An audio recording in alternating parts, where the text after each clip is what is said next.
এই ভিডিওতে আমরা দেখব মৌলিক অধিকার এবং মানবাধিকার এই দুটি বিষয়ের মধ্যে পার্থক্যটা কি। একটি হচ্ছে মৌলিক অধিকার, আরেকটি হচ্ছে মানবাধিকার। প্রথমত আমরা ইংরেজি টার্মটা একটু দেখে নিই।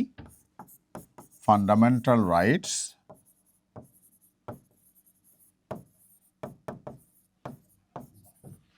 মৌলিক অধিকার ইংরেজি হলো ফান্ডামেন্টাল রাইটস, মানবাধিকার ইংরেজি হলো হিউম্যান রাইটস। Human rights. মৌলিক অধিকার কি? মৌলিক অধিকার হলো আমাদের দেশের সংবিধান অনুযায়ী এমন কিছু অধিকার যা একটি দেশের বা বাংলাদেশের জনগণের জন্য রাষ্ট্রীয় প্রতিশ্রুতি, এবং যে প্রতিশ্রুতিগুলো ব্যর্থ ঘটলে সংক্ষুব্ধ নাগরিক আইনি সুরক্ষা পেতে পারে। আর মানবাধিকার হলো কিছু সার্বজনীন অধিকার যেগুলো মানব সন্তান হিসেবে যে কেউ পৃথিবীতে এলে তিনি ভোগ করতে পারেন। এটা বিশ্বের সকল মানুষের জন্য প্রযোজ্য। আমি যদি আরেকটু ক্লিয়ার করি, মৌলিক অধিকার হলো সেই সব অধিকার যে অধিকারগুলো বিশ্বের কোনো দেশ তার নাগরিককে দেওয়ার জন্য সাংবিধানিকভাবে কিংবা আইনগতভাবে প্রতিশ্রুতি দেয়, এবং যে অধিকারগুলো লঙ্ঘিত হলে সংক্ষুব্ধ ব্যক্তি বা নাগরিক রাষ্ট্রের কাছ থেকে আইনি প্রতিকার পাওয়ার ব্যবস্থা আছে। দুইটি কন্ডিশনস।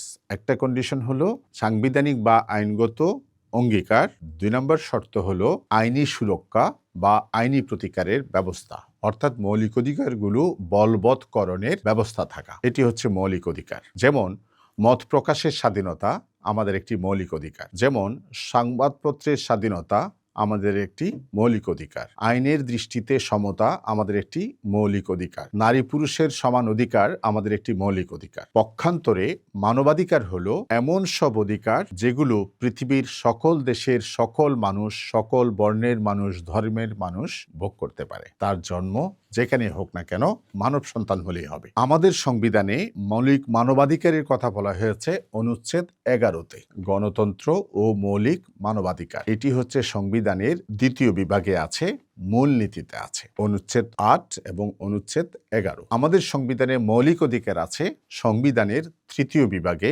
অনুচ্ছেদ 26 থেকে অনুচ্ছেদ 47। যে 3য় বিভাগের যে অনুচ্ছেদগুলো আছে এগুলো সবগুলোই হয় মৌলিক অধিকার অথবা রিলেটেড টু মৌলিক অধিকার, মৌলিক অধিকার সম্পর্কিত অনুচ্ছেদ। মানবাধিকার কোনগুলো? অন্ন, বস্ত্র, শিক্ষা, চিকিৎসা, বেঁচে থাকার অধিকার, জন্মগ্রহণ করার অধিকার। এই অধিকারগুলো হচ্ছে মানবাধিকার। মানবাধিকারের কিছু বৈশিষ্ট্য আছে। মানবাধিকারের একটি বৈশিষ্ট্য হচ্ছে এটার সার্বজনীনতা, ইউনিভার্সালিটি, সকল মানুষের জন্য এটা প্রযোজ্য। মানবাধিকারের আরেকটি বৈশিষ্ট্য হচ্ছে এটার অবিচ্ছেদ্যতা, অর্থাৎ এই মানবাধিকার থেকে আপনি একজন নাগরিককে, একজন মানব সন্তানকে বঞ্চিত করতে পারবেন না। এটার অপরিবর্তনীয়তা, এটাকে পরিবর্তন করা যায় না। এটার অহস্তান্তরযোগ্যতা, একজনের মানবাধিকার আরেকজন মানবাধিকার ভোগ করতে পারে না। যেমনটি মৌলিক অধিকার হচ্ছে আমাদের একটি সম্পত্তি লাভের অধিকার, অর্থাৎ এক সম্পত্তি আপনি পেয়েছেন, সে সম্পত্তি আপনি চাইলে আর কাউকে হস্তান্তর করতে পারেন, বিক্রি করতে পারেন। কিন্তু মানবাধিকারের ক্ষেত্রে তা হবে না। যার মানবাধিকার তিনি নিজেই ভোগ করবেন। তিনি জন্মগ্রহণ করার সাথে সাথে সেই মানবাধিকার পাবেন, তার মৃত্যুতে তার মানবাধিকার শেষ হয়ে যাবে। এটাই হচ্ছে ব্যবস্থা। তাহলে মৌলিক অধিকার এবং মানবাধিকারের মধ্যে ডিফারেন্সগুলো কি কি, পার্থক্যগুলো কি কি, সেই বিষয়ে আমি আর একটু আলোচনা করে বিষয়টি সম্পর্কে আপনাদেরকে একটি ক্লিয়ার আইডিয়া দিতে চাই। 1 নম্বর হলো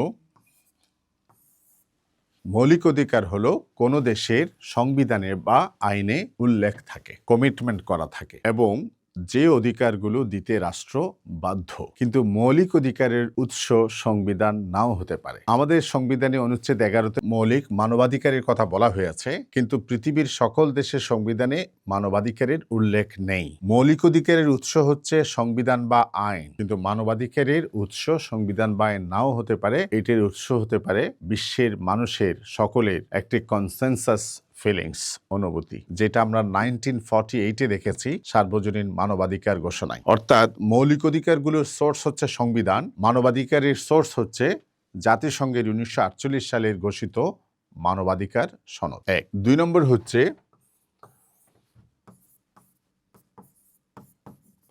আইনি সুরক্ষা।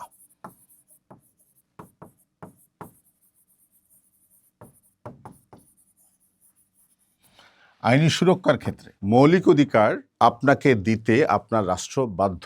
মানবাধিকারের ক্ষেত্রে রাষ্ট্র কিন্তু বাধ্য নয়।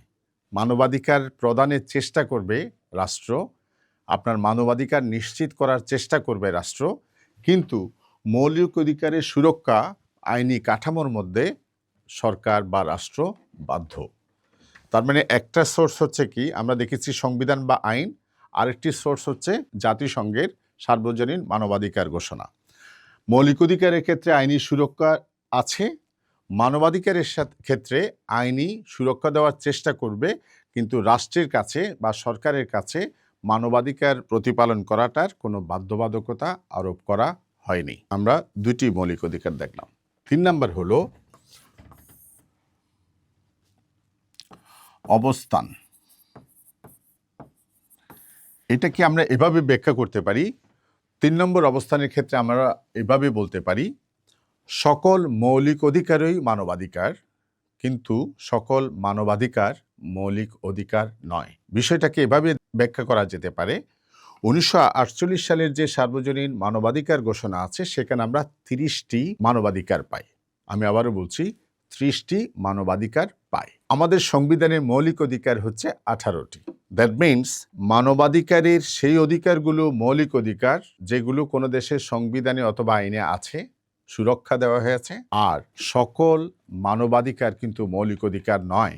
যে অধিকারগুলো সংবিধান বা আইনে আছে সেগুলো মৌলিক অধিকার, অন্যগুলো কিন্তু মানবাধিকার হিসেবে থেকে যাবে। আমাদের সংবিধানে মানবাধিকারকে বলা হয়েছে একটা নির্দেশাত্মক ডিরেক্টিভ প্রিন্সিপালস হিসেবে রাষ্ট্রকে বলা হয়েছে রাষ্ট্র মানবাধিকারগুলো প্রতিপালনের চেষ্টা করবে, কিন্তু আমাদের সংবিধানের মৌলিক অধিকারকে বলা হয়েছে মৌলিক অধিকারগুলো রাষ্ট্র তার নাগরিককে দিতে বাধ্য। তাহলে আমরা দেখলাম, আবারও একটু খেয়াল করি জিনিসটা মনে থাকার জন্য, মৌলিক অধিকার হচ্ছে সেই সব অধিকার যে অধিকারগুলো কোনো দেশের সংবিধান বা আইনে লিপিবদ্ধ থাকে, যে অধিকারগুলো ব্যাহত হলে সংক্ষুব্ধ ব্যক্তি বা নাগরিক আইনি প্রতিকার পেতে পারে। আর মানবাধিকার হচ্ছে কতগুলো সার্বজনীন ঘোষণা যেগুলোর বৈশিষ্ট্য হচ্ছে সার্বজনীনতা, যেগুলোর বৈশিষ্ট্য হচ্ছে অবিচ্ছেদ্যতা, যেগুলোর বৈশিষ্ট্য হচ্ছে অপরিবর্তনীয়তা, যেগুলোর সার্বজনীন ঘোষণাপত্রের মাধ্যমে 48 সালের সার্বজনীন ঘোষণাপত্রের মাধ্যমে আমরা পেয়েছি, যেগুলো হস্তান্তরযোগ্য,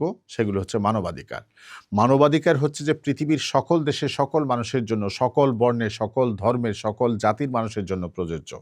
কিন্তু মৌলিক অধিকারগুলো হচ্ছে কোনো দেশের সংবিধানে উল্লেখ করা সুনির্দিষ্ট মৌলিক অধিকার। তাহলে একটার মূল উৎস হচ্ছে সংবিধান, মানবাধিকারের মূল উৎস হচ্ছে সার্বজনীন মানবাধিকার ঘোষণা, মৌলিক অধিকারের মূল উৎস হচ্ছে কোনো দেশের সংবিধান বা আইন। আইনি সুরক্ষার ক্ষেত্রে মৌলিক অধিকারগুলো আইনি সুরক্ষা পায়, কিন্তু মানবাধিকারগুলো আইনি সুরক্ষার কথা বলা হয়েছে, বাধ্যবাধকতার কথা বলা হয়নি। অবস্থানের ক্ষেত্রে বলা যায় আমাদের সকল মৌলিক অধিকার মানবাধিকারের অংশ, কিন্তু সকল মানবাধিকার মৌলিক অধিকারের অংশ নয়।